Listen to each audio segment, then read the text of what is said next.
ମୁଁ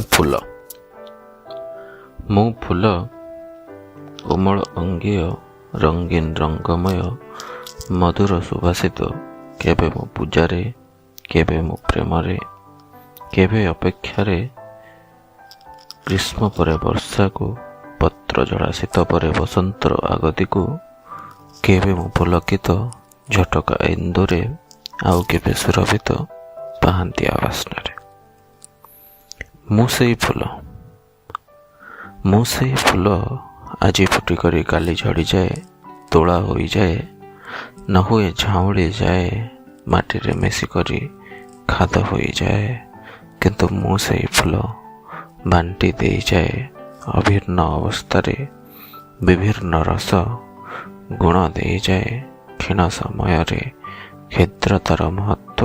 ମୁଁ ଫୁଲ, ସେଇ ଫୁଲ ଯେ ଆଜି ଫୁଟିକରି କାଲି ଝଡ଼ିଯାଏ, ଯେ ଆଜି ଫୁଟିକରି କାଲି ଝଡ଼ିଯାଏ।